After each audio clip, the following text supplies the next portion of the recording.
welcome back to another ranking video. I know it is the new year. Happy New Year, by the way, but I couldn't get this all out in time as I still had to kind of re-listen to a lot of these albums, so I couldn't get it in time, but here it is. Yeah, so my top 10 least favorite albums of the year. Now, like I said, I was re-listening to some of these albums, and the mental torture I had to go through, I wouldn't wish on my worst enemy. I feel like rubbing my balls through shards of glass is less painful than listening to these albums.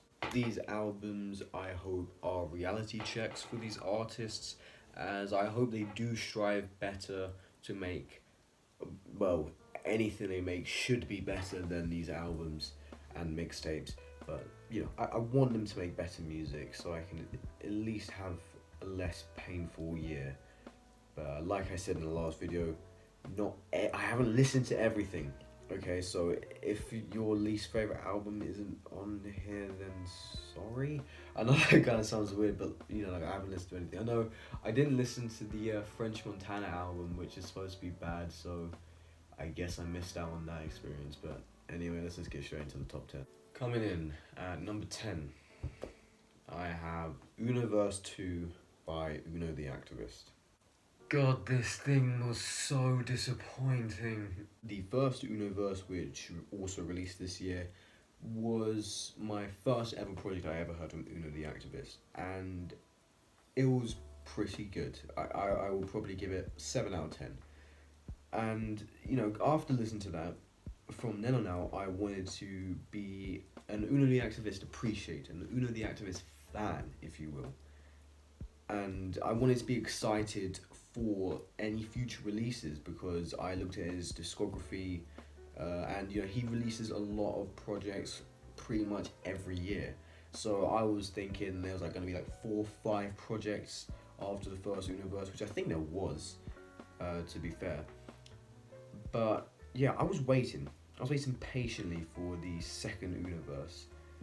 But he came into the studio without the thoughts he had of the first Universe. Whatever he was thinking of the first Universe, he thought the complete fucking opposite when he came to recording the second Universe. The first Universe, yes, the beats were overblown as hell, but at least they were good, because the beats on this project, oh my god, they were just it was shocking, because it was if let's say there was 6 Universes, right? I would expect this in the 5th. You know what I mean? They're kind of nearing the end of the series and it's starting to become shit. But this is the second.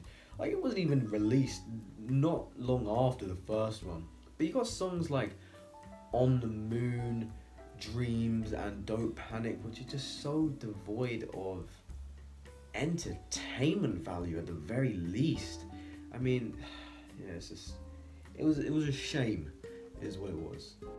And then you got a song like Casket, which is a great way to show that the only person who can make music like the music on A Whole Lotta Red is Playboi Carti, because this song was probably the worst attempt at a Whole Lotta Red song. That and this other song by Kid Buu, but this was one of the worst. But yeah, this thing fucking sucks. The other Universes though, they are good. Definitely listen. If you're going into the Universe series, skip number 2. Trust me, it's like filler in Naruto. Just skip that.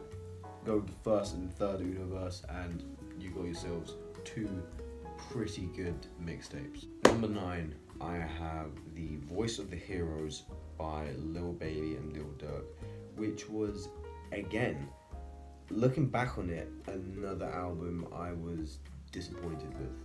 Lil Durk for me is an artist I think thrives when it comes to features, like on songs like Laugh Now, Cry Later, just for one example. I think that is one of the best verses to come out of last year, probably up there with the best of last year in my opinion at least. But when it comes to full solo length projects, I think he is very lackluster. But Lil Baby I enjoy quite a lot. There's a few projects of his which I think are kind of bad, but you know, there's other albums and mixtapes which I think are pretty good. So I was coming into this album not expecting it to be like an album of the year contender, but I was coming into this thinking it was going to be somewhat decent, if not pretty good.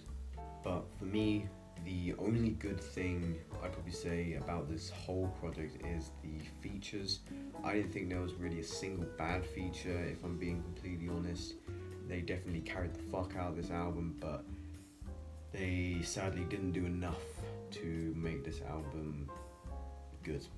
But the one thing that really made this project bad for me was the inconsistency, because my god, Lil Baby and Lil Durk were just so like up and down with this project. Because you got a song like Running, where everyone on the track did very good, and it was a song that I came back to every now and then this year.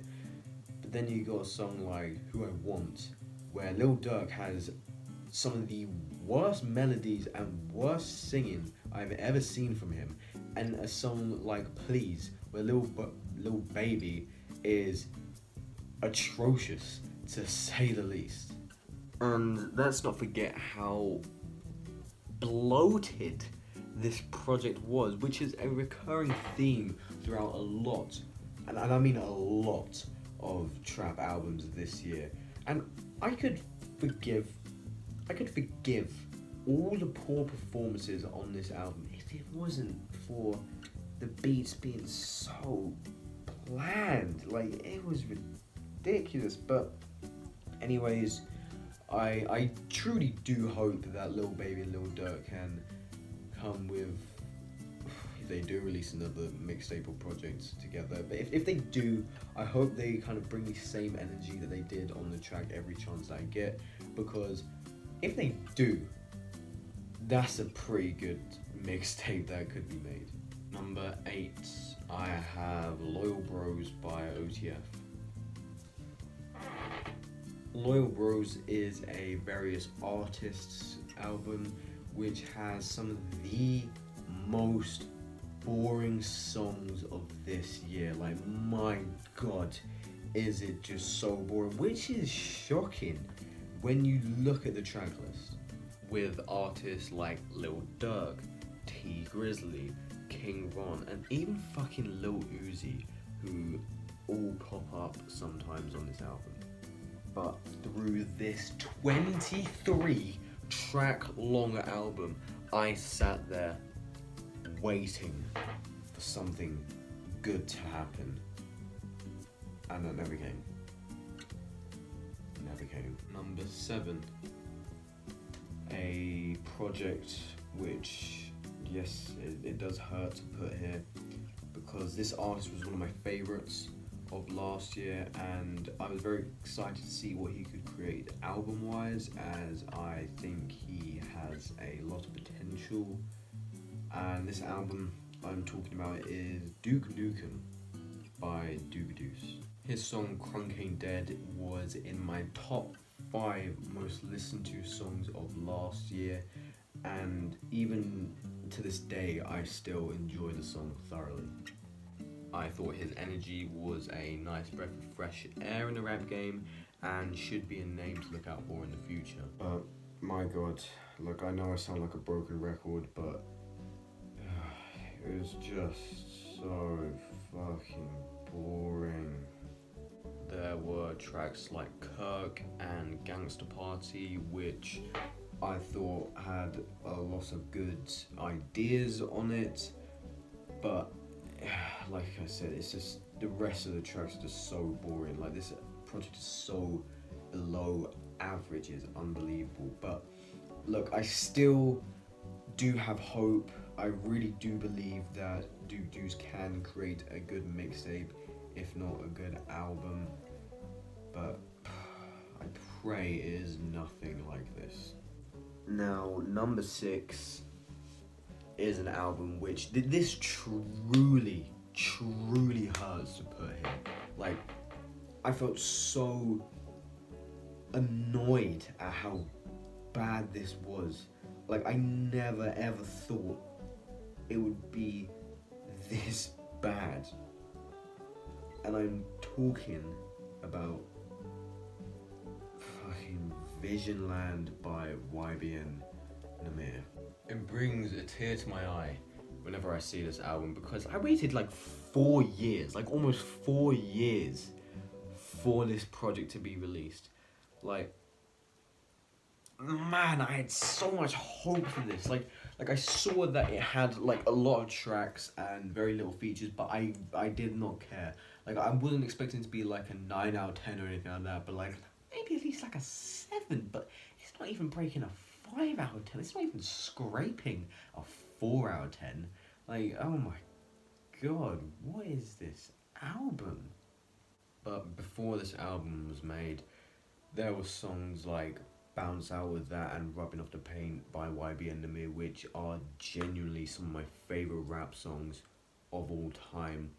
Because, I mean, the energy and, yes, I would say nostalgia plays a big part in it, but the energy and nostalgia, like I said, is something that I find very hard to get nowadays. And, like, still to this day, I go back to those songs, and then I look at Visionland, and I'm like, what the actual fuck went wrong?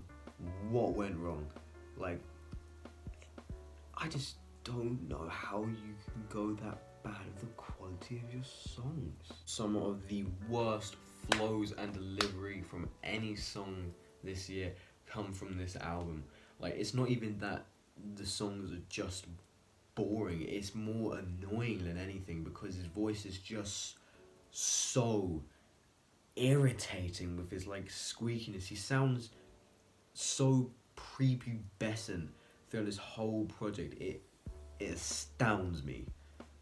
And this is the thing, Soul Train isn't even the worst song on this album, for me at least, because at least it's funny. If you get what I mean, like, it's not like boring like a lot of the other songs. It's just kind of funny to hear, you know. But look, I'm still praying that he releases like hopefully I think he could release a good mixtape, but because of, you know, the amount of backlash this album got, I don't think he'll be releasing music anytime soon, at least not for the next few months, is my guess. Top 5 worst albums of the year. Now, look, I know I've been talking shit about all the other projects, but at least those projects had some moments in it where it was bearable. Not to say that the rest of these albums don't have any good qualities, but the other albums had a lot better, just to say the least. But like, I feel like these 5 albums, like, putting toothpicks between my nails and just fucking kicking them against a wall is like a better use of my time than listening to these albums ever again. Number 5 though, I have No Name by Lil Pump and Ronnie J. I heard that this project was supposed to be like a sort of sequel to his first mixtape, Lil Pump. Like, I heard this was supposed to be called Lil Pump 1.5. So going into this, I was kind of interested, is the best word to put it, to see if maybe he brings the same energy from his first mixtape to this. So like, I wasn't ecstatic when I saw this album release, but I wasn't going to call it bad without even listening to it. But this wasn't even like boring in a way. It was just bad. Like, it was really, really bad.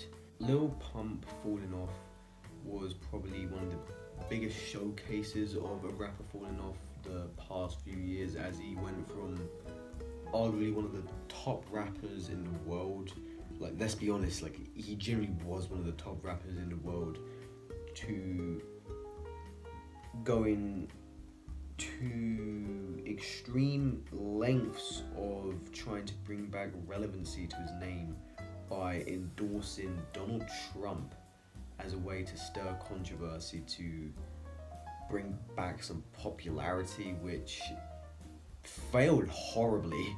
Let's just put it that way. It failed horribly. But this mixtape wasn't just bad, it was hilariously bad, with quite possibly the most questionable lyrics I have heard all year. I just threw up a bankroll, made this bitch suck my toes. In Ibiza, bitches wanna slurp me like a slushie. Slash her tires, now she can't go home. Hit it from the back till her pussy farts. Shoot with one eye, pirates. When I have a daughter, man, I hope she's slutty. Followed by the lyrics, suck me up like a straw. Now, that is not just questionable, but concerning. Like, I get that Donald Trump called you Lil Pimp, but he's kind of like, he kind of predicted something here. You want your daughter to be, and quote, slutty. What in the incest is this? If that didn't prove to you why this album's so bad, I don't know what will. But look, there was some moments on the album where there were like hints of the old Lil Pump that I used to love and know. But yeah, overall, it was bad. It was bad. It was like the final nail in the coffin, which is Lil Pump's career. Number 4, I have Michigan Boat Boy by Lil Yachty. Why Lil Yachty? Why? Man, I defended this man so many times because I saw so many people be like he hasn't released any good music since his first Lil Boat, and he sucks now. But I was there to say, literally just like, he still releases good music. Like, Lil Boat 2, I think is just as good as the first Lil Boat. Lil Boat 3 is the worst of the 3, but still has quite a few good songs. Nothing to Prove, it has some pretty good songs as well. I think it was Teenage Emotions had some of my favorite Lil Yachty songs on. But when I heard this album, Michigan Boat Boy, or mixtape should I say, I was, quite frankly, appalled at what I had heard.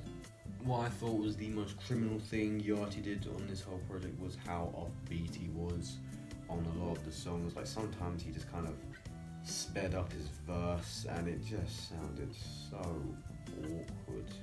Features did not help one bit either, and the main one I want to talk about on this project is Sway Lee, because for me, him on features can be incredible.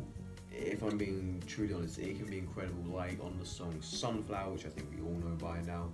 But what he did on that song is probably one of my favorite moments in music the past few years. I feel like his voice is beautiful at some points, and it's filled with so much talent, and most of the time it is enjoyable to listen to, but not on the song Never Did Coke. But then he just decided to start rapping on this song, and terrible. Fucking terrible is the only way I can describe it. Thank God it was only 40 minutes long and not one of those 20-track, hour-long projects that have been released a lot this year, because if that was the case, this could have been quite possibly my least favorite album of the year. But the saving grace of this album is the track G.I. Joe, which still shows that Lil Yachty is still talented, because I feel like this is one of his best songs to date. But it's just quite sad to see that no song on this project could live up to that standard. Number 3 on this list, probably the most corny sounding project of this year. Definitely up there, one of the most corny sounding projects of this year. And you can tell just by hearing the name. Number 3, Heartbreak Hotel by Fora. For an album so short I hated every minute of it, and I wish I could take those minutes back to do something more productive. Because like this album is just filled to the brim with corny ass lyrics about love and heartbreak, and you know the drill. I'm going to read you some. I see the moon and it reminds me of you, a broken soul, a butterfly that's trapped inside a cocoon. What the fuck does this even mean? On the song called I'm Scared of Falling in Love, yes, that's the title, you have the lyrics, I saw darkness in her beauty, she saw beauty in my darkness. And another lyric, we scared of falling in love, we all know the outcome.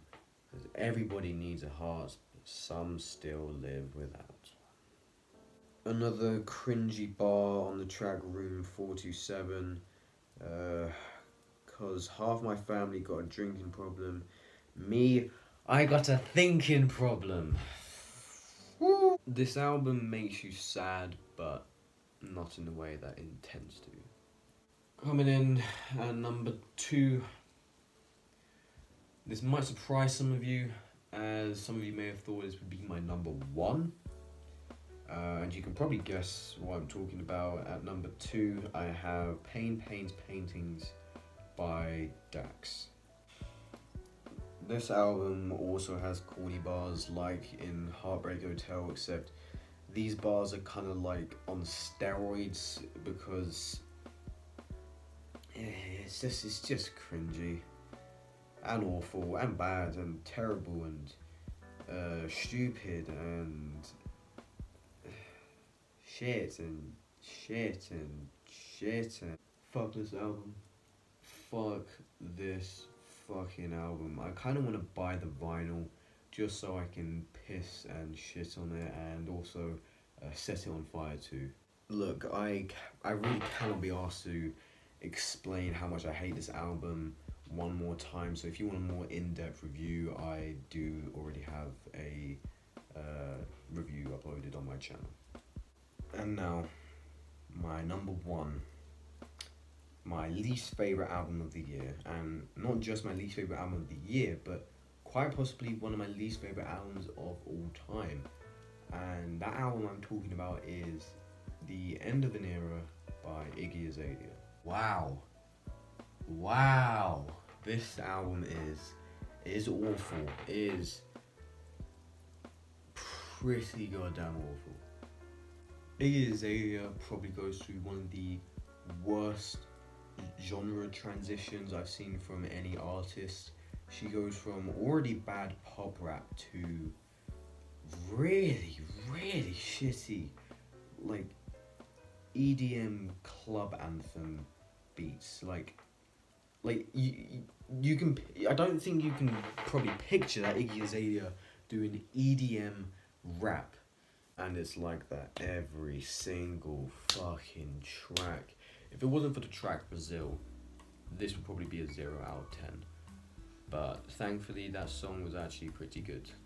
The thing is with this album, it's so hard to kind of go into detail about it, and that's why I didn't really review it, because there isn't really many like bad lyrics or like questionable beats, because all the beats are like the same, you know. But it's just bad, and the worst album of the year. Right, that is the end of the list. Thank you for watching. Again, sorry for the late release of this, but yeah, don't listen to these albums. If you disagree with me, you're wrong. Happy New Year, and see ya.